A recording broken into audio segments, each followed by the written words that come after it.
Desde que tengo memoria, mi madre Carmen siempre cambió de tema cuando le preguntaba sobre su pasado.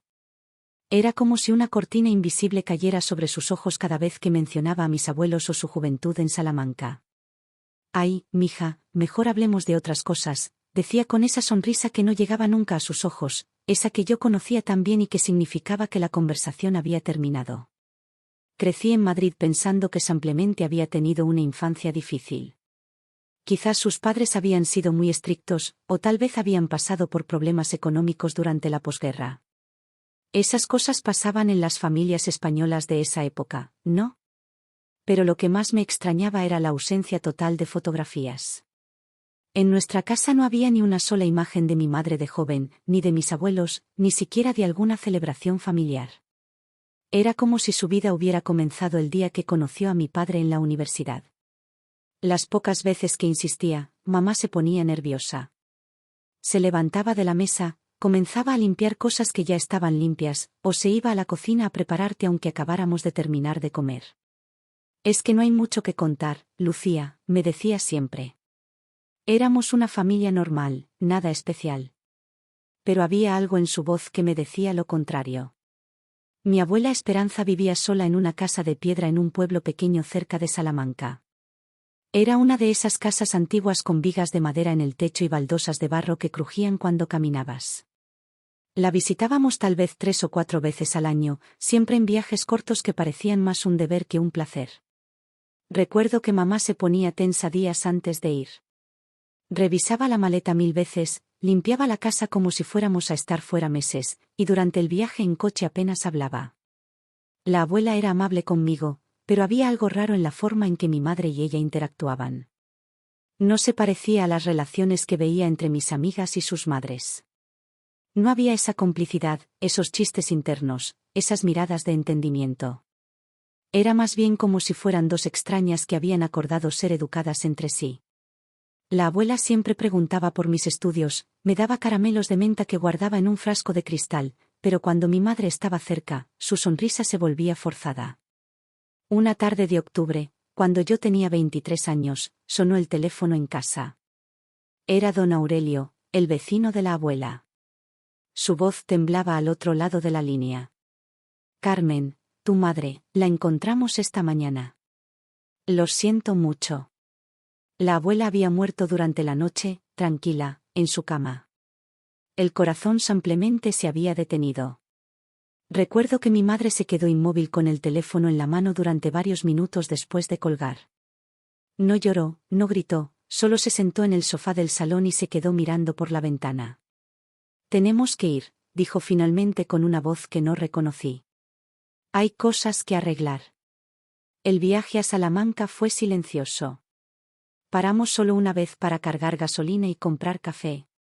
Mi madre conducía con las manos aferradas al volante, los nudillos blancos de la tensión. Cuando llegamos al pueblo, ya era tarde. La casa de la abuela estaba a oscuras, y las llaves que nos había dado don Aurelio pesaban en mis manos como piedras.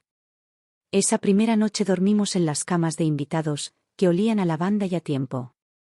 Al día siguiente comenzamos con los preparativos del funeral y después con la tarea de revisar las pertenencias de la abuela.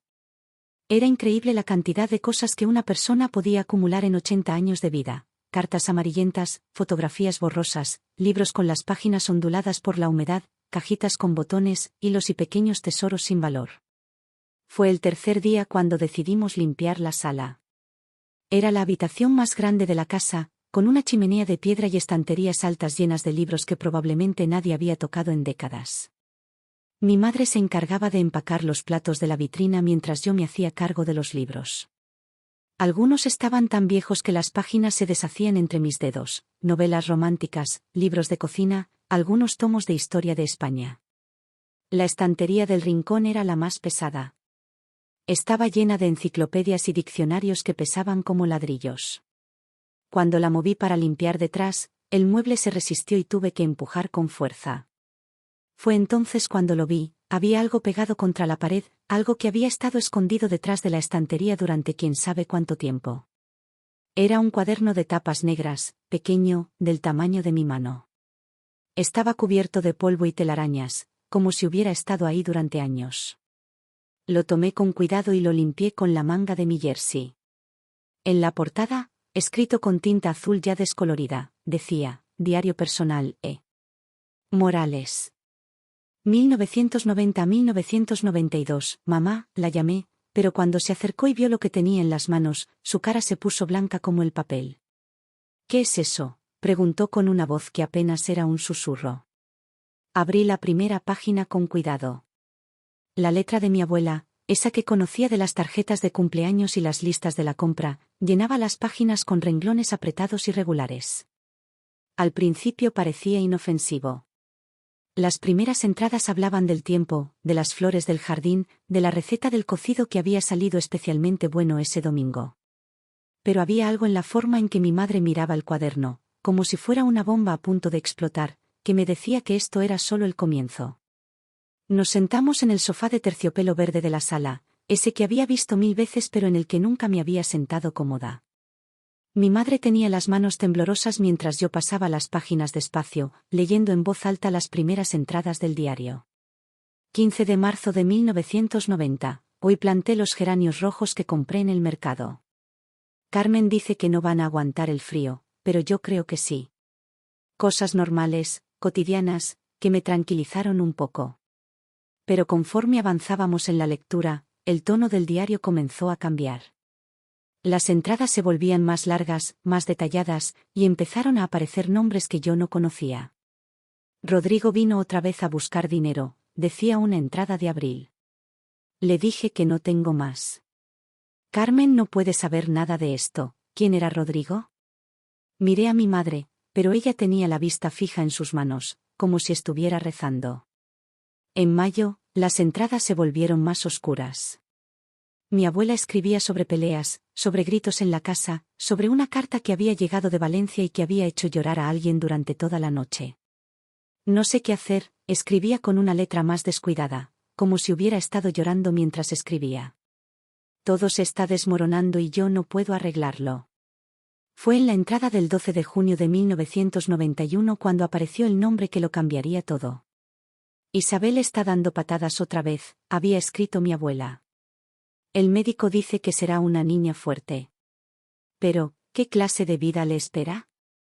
Carmen no puede saberlo nunca. Nunca. Mi madre se puso pálida cuando leyó ese nombre. ¿Isabel?, pregunté.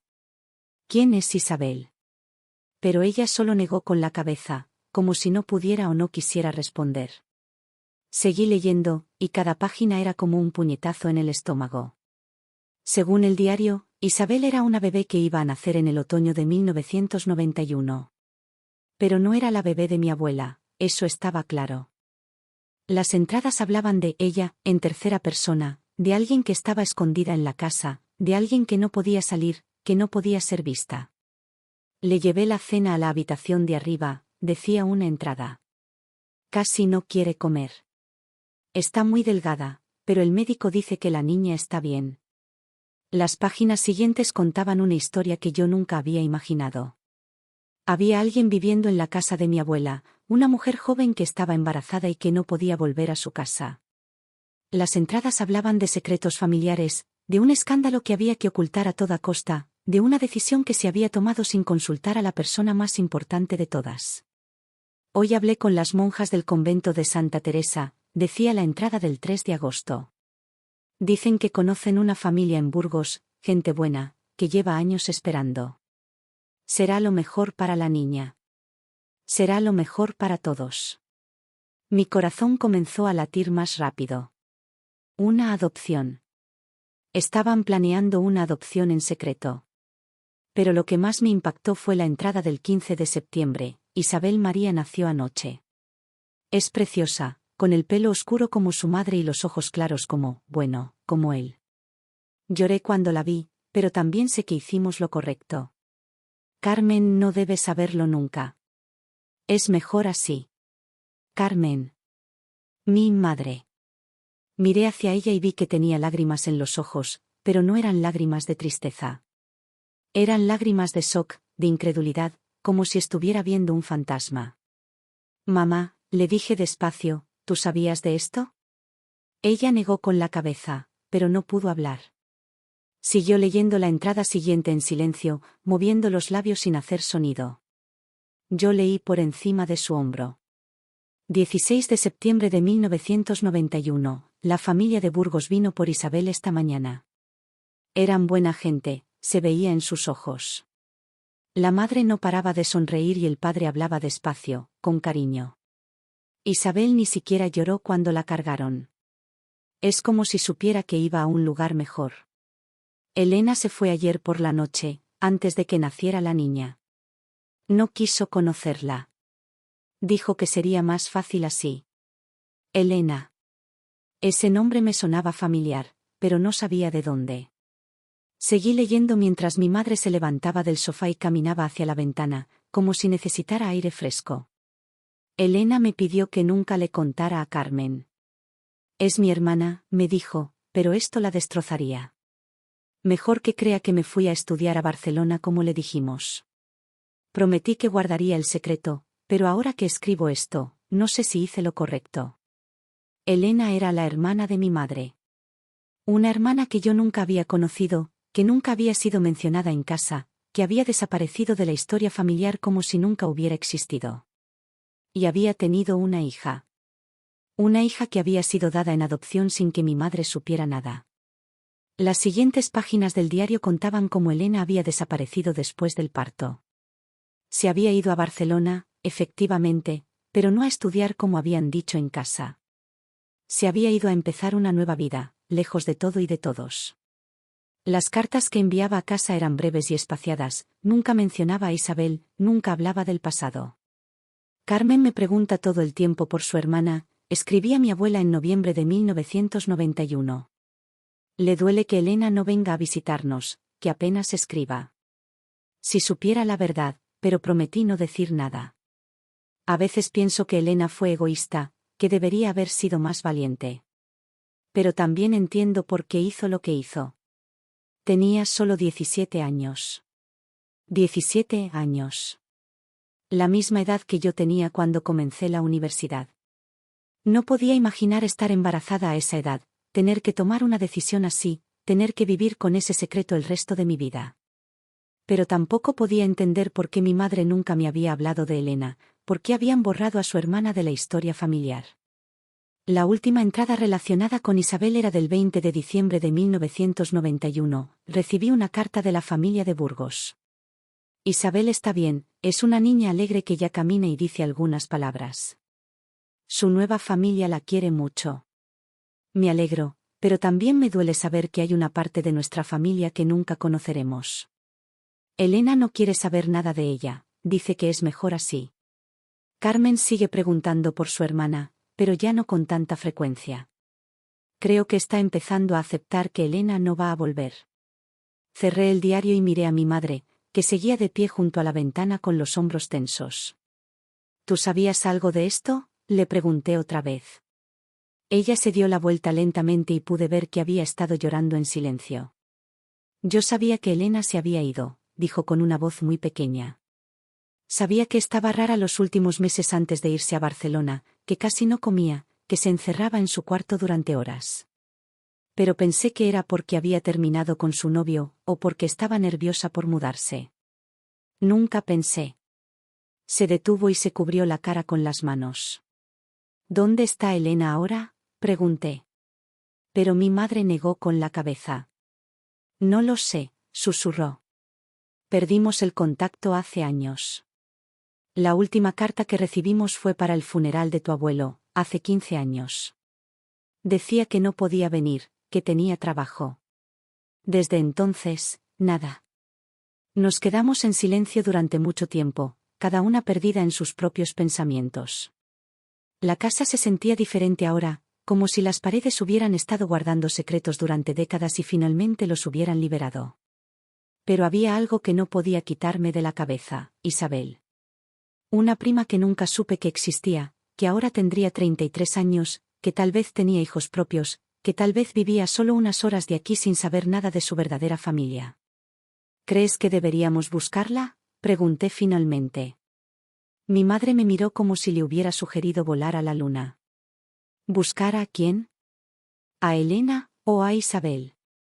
A las 2, dije, y por primera vez en días, sentí que tenía un propósito claro. Los días siguientes fueron extraños. Terminamos de organizar las cosas de la abuela en un silencio incómodo, como si ambas tuviéramos miedo de tocar el tema del diario otra vez. Mi madre empacó la ropa de la abuela para donar, yo me encargué de los libros y los papeles, pero el cuaderno negro se quedó sobre la mesa de la cocina como un recordatorio constante de todo lo que habíamos descubierto. La noche antes de volver a Madrid, no pude dormir. Me quedé despierta mirando el techo de la habitación de invitados, pensando en Isabel. ¿Cómo sería? ¿Se parecería a mi madre? ¿Tendría los mismos ojos verdes de la familia, o habría heredado otras características de su padre, ese hombre misterioso que mi abuela nunca había nombrado en el diario? ¿Sabría siquiera que había sido adoptada? Durante el viaje de regreso a Madrid, intenté sacar el tema varias veces, pero mi madre se cerraba como una ostra cada vez que mencionaba a Isabel o a Elena. Ya está, Lucía, me decía. Son cosas del pasado. Es mejor dejarlas ahí. Pero yo no podía dejarlo ahí. Era como si hubiera descubierto que tenía una parte de mi familia que nunca supe que existía, y esa sensación me carcomía por dentro. Una semana después, cuando mi madre se fue a trabajar, saqué el diario otra vez y lo leí completo desde el principio. Esta vez tomé notas, busqué pistas, fechas, nombres. Mi abuela había mencionado el convento de Santa Teresa, la familia de Burgos, el médico que había atendido el parto. Eran pistas pequeñas, pero eran algo. Comencé con una búsqueda en Internet. Convento de Santa Teresa en Salamanca. Existía, y según su página web, tenían un programa de ayuda a madres solteras desde los años 80. Llamé y hablé con la hermana María José, una mujer mayor que había trabajado allí durante más de 30 años. Al principio fue cautelosa, me dijo que no podían dar información sobre casos específicos, pero cuando le expliqué la situación y le mencioné el nombre de mi abuela, su tono cambió. Esperanza Morales, repitió pensativa. Sí, la recuerdo. Una mujer muy devota, venía a misa todas las semanas. Ayudó a varias chicas en situaciones difíciles. Hizo una pausa. ¿Dice usted que encontró un diario? Le conté todo, el diario, Isabel, la adopción secreta. La hermana María José suspiró al otro lado del teléfono. Esos eran tiempos diferentes, me dijo. Las familias hacían lo que creían que era mejor, aunque ahora pueda parecer complicado. Recuerdo que su abuela ayudó a organizar algunas adopciones, siempre con familias muy buenas, muy católicas. ¿Recuerda algo específico sobre Isabel?, pregunté con el corazón acelerado. Recuerdo a una chica muy joven, pelo muy oscuro, ojos claros. Estaba muy asustada, pero su abuela la cuidó bien. La niña fue con una familia de Burgos, eso sí lo recuerdo. El apellido era ¿Fernández? ¿Hernández? No estoy segura. Hernández. Esa palabra se me quedó grabada en la mente. Cuando colgué el teléfono, comencé a buscar en Internet, Isabel Hernández, nacida en septiembre de 1991, Burgos. No era mucha información, pero era un comienzo. Pasé las siguientes 2 semanas obsesionada con la búsqueda. Revisé registros civiles online, páginas de redes sociales, directorios telefónicos.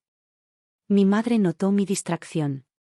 Estás muy rara últimamente, me decía. ¿Estás bien? Pero yo no podía contarle lo que estaba haciendo. Sabía que se enojaría, que me diría que dejara las cosas como estaban. Finalmente, encontré algo. En el registro civil de Burgos había una Isabel Hernández Ruiz nacida el 15 de septiembre de 1991. La fecha coincidía exactamente con la del diario. Sentí como si me hubiera tocado la lotería. Busqué más información sobre ella. Había estudiado enfermería, trabajaba en el hospital de Burgos, tenía perfil en LinkedIn con una foto donde se veía una mujer joven de pelo oscuro y sonrisa amable. Pero encontrar su información fue una cosa. Decidir qué hacer con ella fue completamente diferente. ¿Cómo te acercas a alguien para decirle que tal vez sea tu prima? ¿Cómo empiezas esa conversación? Durante días le di vueltas al asunto, escribí y borré docenas de mensajes, practiqué lo que le diría por teléfono. Una tarde de viernes, tomé el coche y conduje hasta Burgos sin avisar a nadie. Eran 2 horas de viaje que se me hicieron eternas. Durante todo el camino me pregunté si estaba haciendo lo correcto, si tenía derecho a meter en la vida de Isabel y contarle algo que tal vez no quería saber. Pero algo más fuerte que la lógica me empujaba a seguir adelante. Llegué a Burgos al atardecer. Era una ciudad hermosa, con su catedral gótica dominando el skyline y sus calles empedradas llenas de historia. Encontré la dirección que había conseguido a través de un directorio online, un edificio de apartamentos moderno en una zona tranquila cerca del centro. Me quedé en el coche durante casi 1 hora, mirando las ventanas del tercer piso donde supuestamente vivía Isabel, tratando de armarme de valor. Finalmente, subí las escaleras y toqué el timbre. Los pasos que se acercaron a la puerta me sonaron familiares, aunque no sabía por qué. Cuando la puerta se abrió, casi se me para el corazón. La mujer que estaba frente a mí era como mirarme en un espejo de hace algunos años. Tenía el mismo pelo oscuro y ondulado que yo, los mismos ojos verdes de mi madre, la misma forma de la nariz. Pero más que el parecido físico, había algo en su expresión, en la forma de inclinar la cabeza cuando me miró con curiosidad, que me resultó increíblemente familiar. Sí, me dijo con una sonrisa educada. ¿En qué puedo ayudarla? Por un momento me quedé completamente muda. Había practicado este momento tantas veces, pero ahora que estaba aquí, frente a ella, no sabía por dónde empezar. ¿Eres Isabel Hernández?, logré preguntar finalmente. Sí, respondió, y pude ver que empezaba a ponerse un poco nerviosa. ¿Nos conocemos? No exactamente, dije, y respiré profundo. Mi nombre es Lucía Morales. Creo que somos familia. Su expresión cambió inmediatamente. La sonrisa desapareció y me miró con una mezcla de confusión y cautela. Perdón. Sé que suena loco, continué rápidamente, pero encontré algo que creo que te pertenece. ¿Puedo pasar? Es complicado de explicar aquí en el pasillo. Isabel me miró durante varios segundos que se sintieron como horas. Pude ver que estaba evaluando si era seguro dejarme entrar, si yo era una loca o si realmente tenía algo importante que decirle. Finalmente, se hizo a un lado. Está bien, dijo, pero solo por unos minutos. Su apartamento era pequeño pero acogedor, lleno de plantas y libros. Había fotografías familiares en las repisas, Isabel con un hombre mayor y una mujer sonriente que supuse eran sus padres adoptivos, Isabel graduándose de la universidad, Isabel en vacaciones en la playa. Una vida completa, feliz, documentada en imágenes. Nos sentamos en su sofá y saqué el diario de mi bolso. Lo puse sobre la mesa de centro entre nosotras como si fuera algo sagrado. Esto perteneció a mi abuela, le dije. Murió hace unas semanas, y cuando estábamos limpiando su casa, lo encontramos escondido detrás de una estantería. Isabel miró el cuaderno negro sin tocarlo. ¿Y qué tiene que ver conmigo? Tu nombre está aquí, le dije, abriendo el diario en la página que tenía marcada. Isabel María, nacida el 15 de septiembre de 1991. Dada en adopción a una familia de Burgos a través del convento de Santa Teresa de Salamanca. Vi cómo su cara se ponía pálida mientras leía las líneas que le señalaba. Sus manos comenzaron a temblar ligeramente. Esto no puede ser cierto, murmuró. Tu madre biológica se llamaba Elena, continué suavemente. Elena Morales. Era la hermana de mi madre, Carmen. Eso nos haría primas. Isabel levantó la vista del diario y me miró fijamente. Durante un momento que pareció eterno, ninguna de las dos dijo nada. Luego, sus ojos se llenaron de lágrimas. Siempre supe que algo no encajaba, susurró finalmente. Mis padres son maravillosos, no me malentiendas, pero siempre sentí que había algo que no me estaban contando. Cuando les preguntaba sobre la adopción, se ponían nerviosos, cambiaban de tema. Hizo una pausa y me miró otra vez. ¿De verdad crees que somos familia? Mírame, le dije. ¿Tú qué crees? Ella me estudió la cara durante varios segundos, como si estuviera memorizando cada detalle. Luego se levantó y fue hasta una repisa donde tenía un espejo pequeño. Lo trajo y lo puso entre las dos. Dios mío, dijo, y empezó a llorar. Es verdad. Somos iguales. Pasamos las siguientes 3 horas sentadas en su sofá, leyendo el diario juntas línea por línea. Isabel tomaba notas en un cuaderno, subrayaba fechas, hacía preguntas que yo no sabía cómo responder.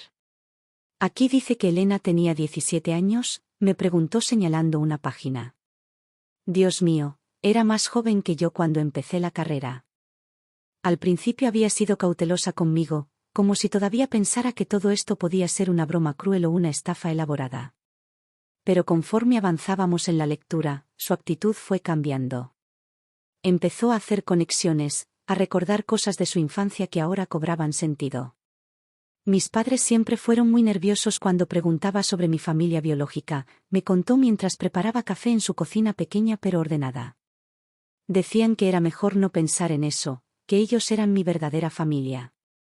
Y lo son, no me malentiendas, los amo con todo mi corazón. Pero siempre hubo esta curiosidad. Me enseñó fotografías de sus padres adoptivos, Pilar y Antonio Hernández.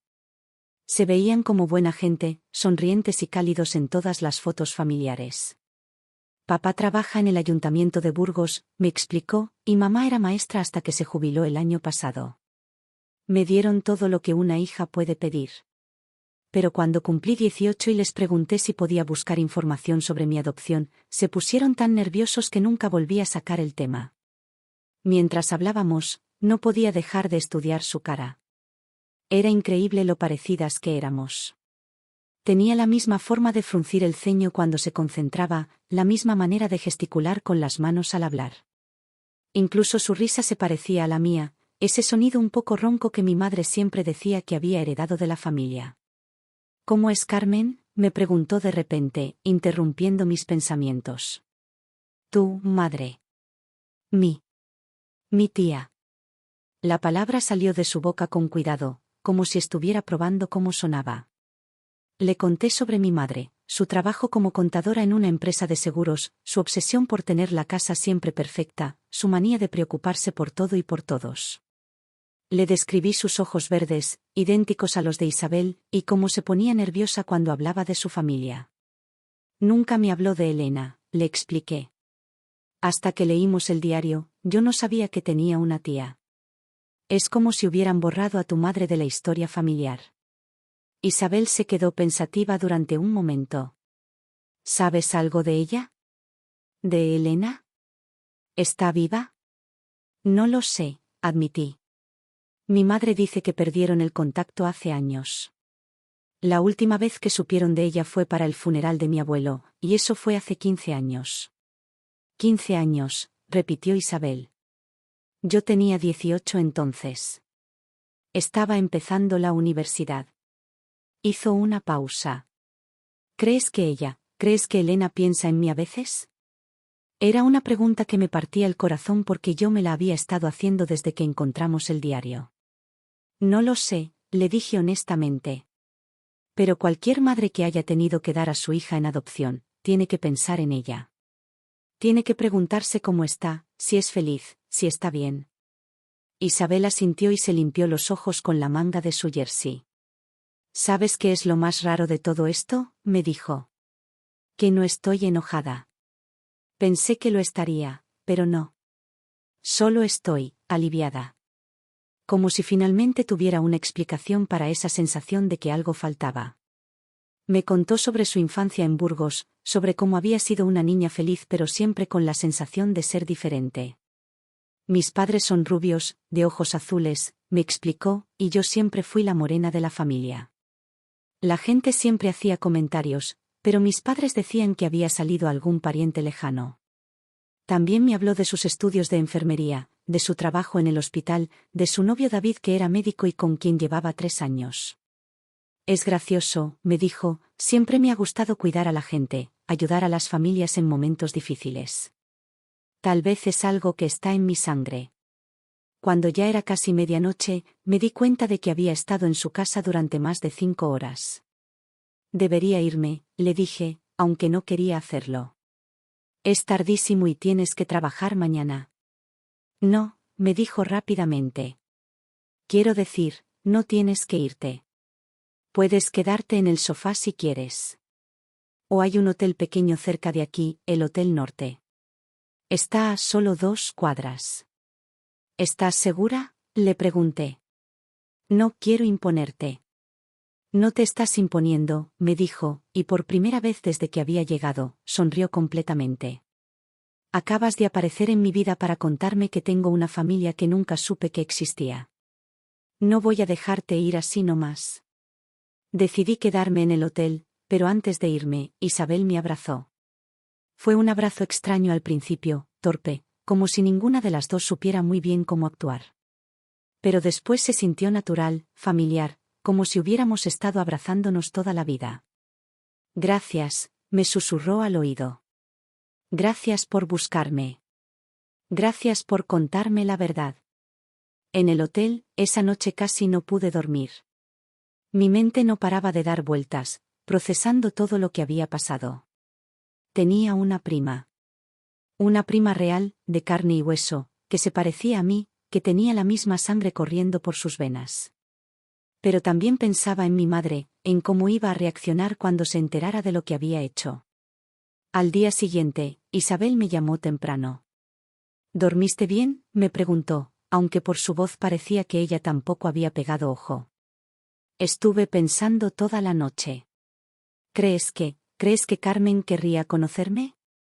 Era la pregunta que yo me había estado haciendo desde que salí de Burgos. No lo sé, le dije honestamente. Mi madre es complicada. Le cuesta trabajo procesar las cosas, especialmente cuando tienen que ver con su familia. Pero creo que una vez que se le pase el shock inicial, va a querer conocerte. ¿Y tú qué piensas hacer ahora?, me preguntó.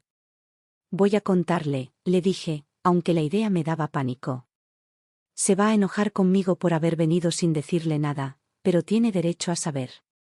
Tiene derecho a conocer a su sobrina. Isabel se quedó callada durante un momento. ¿Puedo pedirte un favor?, me dijo finalmente. Claro, lo que quieras. Cuando le hables de mí, dile que no estoy enojada con nadie.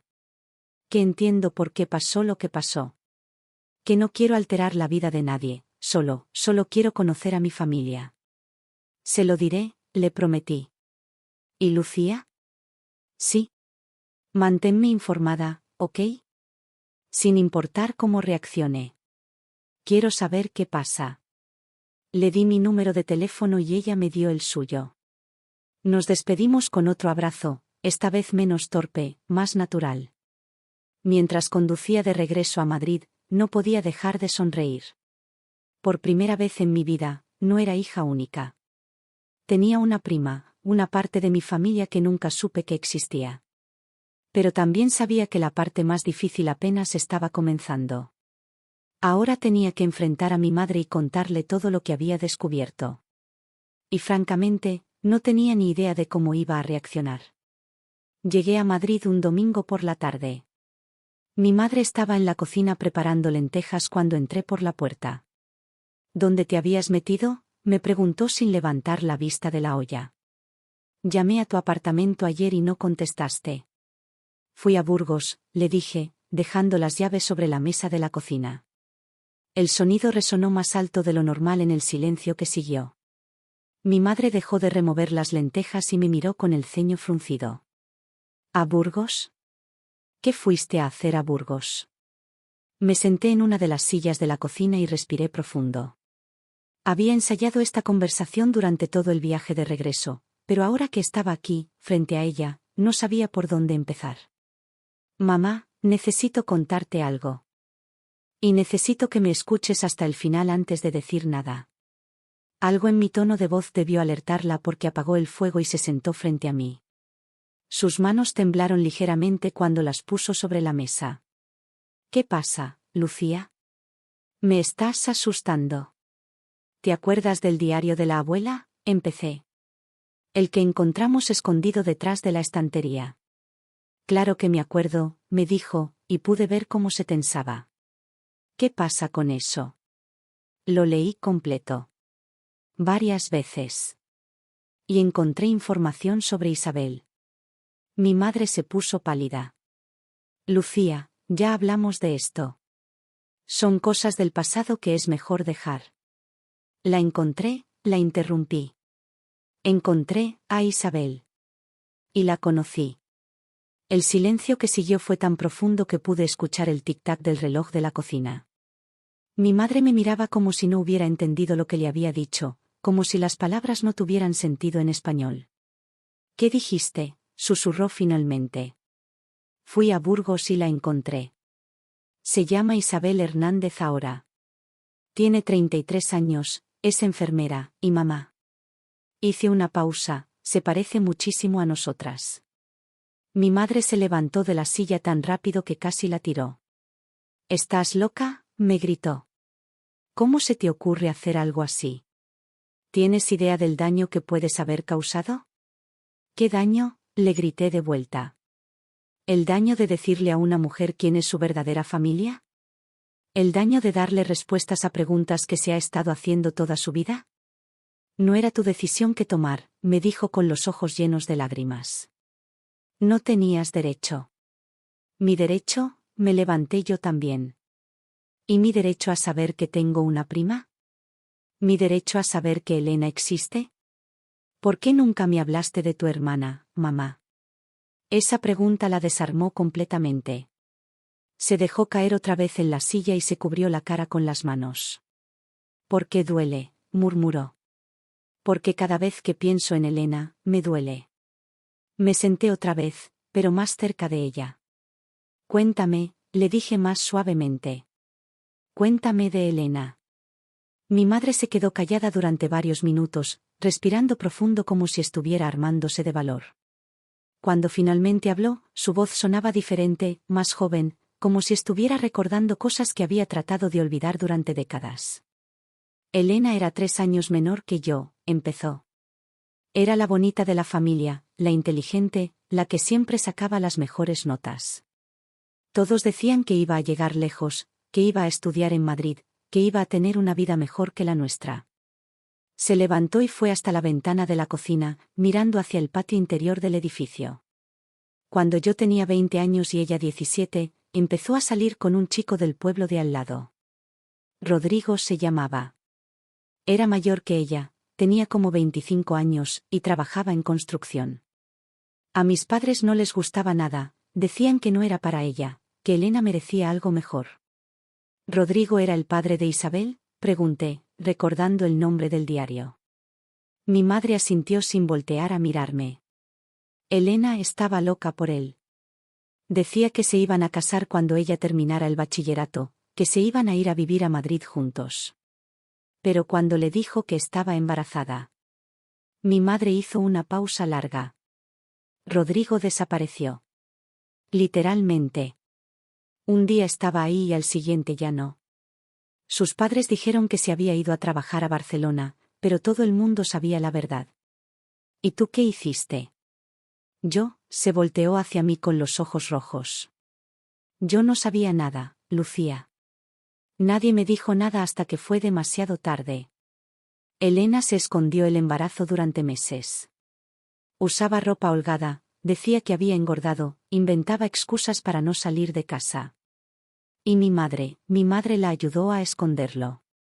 Se sentó otra vez y puso las manos sobre la mesa, como si necesitara apoyarse en algo sólido. Me enteré cuando Elena ya tenía 7 meses de embarazo. Llegué a casa una tarde y las encontré hablando en susurros en la cocina. Cuando me vieron, se callaron inmediatamente. Fue entonces cuando mi madre me contó todo. ¿Y qué dijiste? Me volví loca, admitió. Le grité a Elena, le pregunté cómo había podido ser tan irresponsable, cómo había podido escondérmelo durante tanto tiempo. Pero ella solo lloraba y lloraba. Decía que tenía miedo, que no sabía qué hacer, que Rodrigo le había prometido que se iban a casar. Mi madre se limpió los ojos con una servilleta de papel. Esa fue la última conversación real que tuve con mi hermana. Después de eso, todo se volvió secretos y susurros. Mi madre la mandó a quedarse con una tía en Salamanca hasta que naciera la bebé, pero yo sabía que en realidad estaba escondida en casa de la abuela. ¿Y tú nunca fuiste a verla? Mi madre no me dejaba, me dijo con voz quebrada. Decía que Elena no quería verme, que estaba muy avergonzada. Que era mejor esperar hasta que todo pasara. Yo era joven, Lucía, tenía solo 20 años. No sabía qué hacer. Creí que mi madre sabía lo que era mejor. ¿Y cuándo nació Isabel? Ni siquiera me enteré hasta días después. Mi madre me dijo que Elena había tenido la bebé, que estaba bien, pero que la niña iba a ser adoptada por una familia buena. Me dijo que era lo mejor para todos, que Elena era muy joven para ser madre soltera, que la niña iba a tener una vida mejor con padres que pudieran cuidarla. Se quedó callada durante un momento, perdida en sus recuerdos. Quise ver a la bebé, continuó finalmente. Le rogué a mi madre que me dejara conocer a mi sobrina antes de que se la llevaran. Pero me dijo que era demasiado tarde, que ya se la habían entregado a la nueva familia. Que era mejor así, para no encariñarse. ¿Y Elena? Elena se fue a Barcelona una semana después. Me dijo que había conseguido trabajo de niñera con una familia, que era un nuevo comienzo para ella. Nos escribíamos cartas al principio, pero eran frías. Como si estuviéramos hablando con extrañas. Nunca mencionaba a la bebé, nunca hablaba de lo que había pasado. Era como si hubiera decidido borrar esos meses de su vida. Mi madre se levantó otra vez y empezó a caminar por la cocina, un hábito que tenía cuando estaba nerviosa. Con el tiempo, las cartas se volvieron menos frecuentes. Primero una vez al mes, luego cada 3 meses, luego solo para Navidad y cumpleaños. La última carta que recibimos fue hace 15 años, cuando murió papá. Decía que no podía venir al funeral porque tenía trabajo, pero que nos acompañaba en el sentimiento. ¿Nunca más supiste de ella? Traté de llamarla hace unos años, admitió. Conseguí un teléfono a través de una amiga que vivía en Barcelona. Pero el número ya no existía. Pregunté por ella en la dirección que tenía, pero los vecinos dijeron que se había mudado hacía tiempo y que no sabían a dónde. Se sentó otra vez y me miró directamente a los ojos. ¿Entiendes ahora por qué nunca te hablé de Elena? Porque perdí a mi hermana y a mi sobrina el mismo día, y nunca pude hacer nada para impedirlo. Porque cada vez que pienso en esa época, me siento culpable por no haber luchado más, por no haber insistido en ver a la bebé, por haber dejado que mi madre tomara todas las decisiones. Pero ahora puedes conocer a Isabel, le dije suavemente. Puedes recuperar a tu sobrina. Mi madre negó con la cabeza. Han pasado 33 años, Lucía. Ella tiene su propia vida, su propia familia. ¿Qué derecho tengo yo a aparecer ahora y alterarlo todo? Saqué mi teléfono y le mostré una foto que había tomado de Isabel. Mi madre se quedó sin aliento cuando la vio. Dios mío, susurró. Es igualita a Elena cuando tenía esa edad. Ella quiere conocerte, le dije. Me pidió específicamente que te dijera que no está enojada con nadie, que entiende por qué pasó lo que pasó. Solo quiere conocer a su familia. Mi madre miró la foto durante varios minutos en silencio. Pude ver cómo su expresión iba cambiando, de miedo a curiosidad, de culpa a esperanza. ¿Cómo es?, me preguntó finalmente. Le conté todo sobre Isabel, su trabajo como enfermera, su novio David, sus padres adoptivos que la querían mucho, su apartamento lleno de plantas y libros. Le conté sobre su risa que sonaba como la nuestra, sobre sus gestos familiares, sobre cómo había sentido toda su vida que algo faltaba. ¿De verdad quiere conocerme?, me preguntó mi madre con una voz muy pequeña. Sí, le dije. De verdad. Por primera vez desde que había llegado a casa, mi madre sonrió un poquito. ¿Y tú crees que deberíamos verla? Creo que se lo debemos, le dije. A ella y a nosotras. Los siguientes días fueron extraños. Mi madre caminaba por la casa como si estuviera en trance, recogiendo cosas, limpiando rincones que ya estaban limpios, cocinando más comida de la que podíamos comer entre las dos. Era su manera de procesar las cosas, siempre había sido así. Cuando estaba nerviosa o preocupada, necesitaba mantener las manos ocupadas. ¿Ya hablaste con Isabel?, me preguntaba cada mañana durante el desayuno. Y cuando le decía que sí, que habíamos intercambiado mensajes, que ella estaba esperando noticias nuestras. Mi madre solo asentía y seguía untando mermelada en su tostada como si fuera la cosa más importante del mundo. El miércoles por la noche, finalmente tomó una decisión. Llámala, me dijo de repente mientras veíamos las noticias en la televisión. Dile que me gustaría conocerla. Llamé a Isabel inmediatamente. Su voz sonaba nerviosa pero emocionada cuando le conté. ¿En serio?, me preguntó. ¿Carmen quiere verme? Sí, le dije, mirando a mi madre que estaba sentada a mi lado en el sofá, retorciendo un pañuelo entre sus manos. ¿Podrías venir a Madrid este fin de semana? Claro, respondió Isabel sin dudar. David tiene guardia en el hospital el sábado, así que puedo tomar el tren por la mañana. ¿Dónde nos vemos? Organizamos el encuentro en el Parque del Retiro, cerca del Palacio de Cristal. Era un lugar público pero tranquilo, donde podríamos hablar sin interrupciones.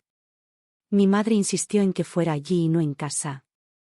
Es mejor en terreno neutral, me explicó, aunque yo creo que tenía miedo de que el encuentro no fuera bien y prefería poder irse si las cosas se ponían difíciles. El sábado por la mañana, mi madre se cambió de ropa 3 veces antes de salir de casa. ¿Cómo me veo?, me preguntaba cada vez que se ponía un atuendo diferente. ¿Muy formal? ¿Muy casual? ¿Qué se supone que se pone una para conocer a la sobrina que nunca supo que iba a conocer? Finalmente eligió una blusa azul claro y unos pantalones negros, nada demasiado llamativo pero elegante. Se peinó el pelo 3 veces y se puso perfume, ese que solo usaba para ocasiones especiales. Durante todo el camino en metro hacia el Retiro, estuvo callada, mirando por la ventana sin ver realmente nada. ¿Y si no le gustó?, me preguntó de repente cuando salíamos de la estación de metro. ¿Y si piensa que soy una mala persona por no haber luchado más por ella cuando era bebé? Mamá, le dije, tomándola del brazo, Isabel no te va a juzgar. Ella entiende que eras muy joven, que las circunstancias eran complicadas. Solo quiere conocerte. Llegamos al parque 15 minutos antes de la hora acordada. Mi madre se sentó en un banco cerca del Palacio de Cristal y comenzó a observar a todas las mujeres jóvenes que pasaban. ¿Esa será ella?, me preguntaba cada vez que veía a alguien con pelo oscuro. ¿O esa otra? A las 12 en punto vi a Isabel caminando por el sendero. Llevaba una falda azul marino y una blusa blanca, y cargaba un ramo pequeño de flores amarillas. Cuando nos vio, levantó la mano tímidamente para saludar. Es ella, le dije a mi madre, y sentí cómo se tensaba a mi lado. Isabel se acercó despacio, como si también estuviera nerviosa. Cuando llegó hasta nosotras, se quedó parada a unos metros de distancia, sin saber muy bien qué hacer. Mi madre la miraba fijamente, como si estuviera viendo un fantasma. Hola, dijo Isabel con una voz pequeña. Tú debes ser Carmen. Mi madre se levantó del banco lentamente. Por un momento, ninguna de las dos dijo nada. Solo se miraron, estudiándose mutuamente. Pude ver el momento exacto en que mi madre reconoció los rasgos familiares en la cara de Isabel, los ojos verdes, la forma de la nariz, la manera de inclinar ligeramente la cabeza cuando estaba nerviosa. Eres igualita a Elena, murmuró finalmente mi madre, y su voz se quebró un poco al decirlo. ¿En serio?, preguntó Isabel, acercándose un paso más. ¿Me parezco a mi madre? Muchísimo, le dijo mi madre, y de repente comenzó a llorar. Perdóname. No quería llorar. Es solo que, es como ver a mi hermana otra vez. Isabel también tenía lágrimas en los ojos. Sin decir nada más, se acercó a mi madre y la abrazó. Fue un abrazo tímido al principio, pero luego se volvió más fuerte, más desesperado, como si ambas estuvieran tratando de recuperar 33 años perdidos en un solo momento. Yo me quedé parada a un lado, viendo cómo mi madre y mi prima se abrazaban por primera vez. Era un momento que nunca voy a olvidar, 2 mujeres que eran familia pero que se conocían como extrañas, conectándose a través del dolor y la pérdida, pero también a través del amor y la esperanza. Cuando se separaron, Isabel le entregó las flores amarillas a mi madre. Son margaritas, le dijo. No sabía qué traer, pero pensé que eran bonitas. Son hermosas, le dijo mi madre, oliendo las flores. Gracias.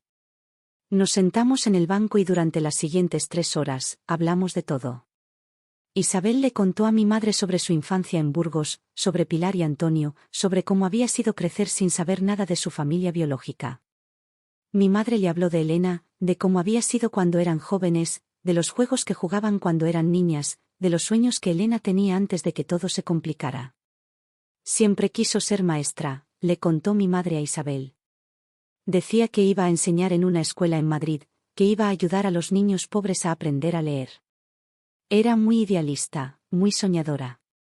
¿Crees que todavía está viva?, preguntó Isabel. No lo sé, admitió mi madre. Pero me gusta pensar que sí. Que está en algún lugar, tal vez enseñando como siempre quiso, tal vez con su propia familia. Isabel sacó su teléfono y nos mostró fotos de su vida, su apartamento, su trabajo en el hospital, David sonriendo en una playa durante sus vacaciones del año pasado. Mi madre las miraba con atención, haciendo preguntas sobre cada detalle, como si estuviera tratando de memorizar toda la vida de su sobrina de una sola vez. ¿Eres feliz?, le preguntó mi madre de repente. Sí, respondió Isabel sin dudar. Tengo una buena vida. Mis padres me dieron todo lo que necesitaba, tengo un trabajo que me gusta, un novio que me ama. Pero siempre sentí que faltaba algo, ¿sabes? Como si hubiera un pedazo de mí que no conocía. ¿Y ahora?, preguntó mi madre. Isabel nos miró a las dos y sonrió. Ahora siento que finalmente estoy completa. Cuando empezó a atardecer, decidimos ir a cenar a un restaurante pequeño cerca del parque. Isabel insistió en pagar, diciendo que era lo menos que podía hacer después de que la hubiéramos buscado. Durante la cena, mi madre se relajó más. Comenzó a contar historias divertidas de cuando Elena y ella eran niñas, y Isabel se reía con esa risa que sonaba tan familiar. ¿Sabes qué es lo más loco de todo esto?, me dijo Isabel mientras esperábamos el postre. Que yo trabajo en el hospital donde nací. He pasado por esa ala de maternidad miles de veces sin saber que ahí fue donde empezó mi historia. Esa noche, cuando volvimos a casa, mi madre estaba diferente. Más tranquila, más en paz consigo misma.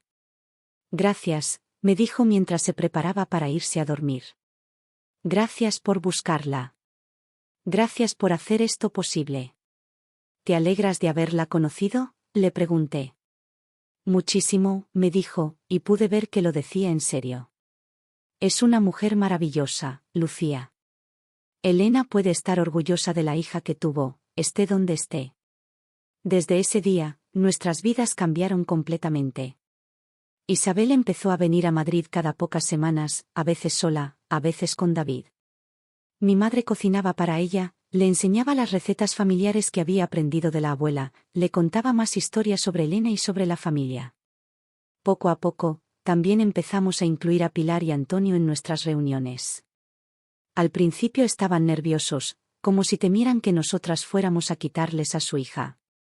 Pero cuando vieron lo feliz que era Isabel, cuando entendieron que nosotras no queríamos reemplazarlos sino simplemente ser parte de su vida, se relajaron.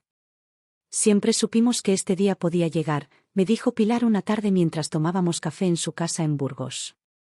Pero nunca imaginamos que sería tan natural.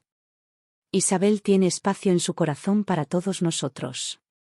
Ahora, 6 meses después de ese primer encuentro en el parque, Isabel es oficialmente parte de nuestra familia. Viene a las cenas dominicales, celebra los cumpleaños con nosotras, me manda mensajes preguntando cómo estoy. Mi madre ha empezado a escribir un nuevo diario, pero esta vez no para esconder secretos sino para documentar esta nueva etapa de su vida. Quiero que Isabel sepa todo sobre Elena, me explicó una noche mientras escribía. Quiero que conozca a su madre a través de mis recuerdos, aunque Elena no esté aquí para contárselo ella misma. Y yo ya no soy hija única. Tengo una prima que es como una hermana, una parte de mi familia que nunca supe que me faltaba.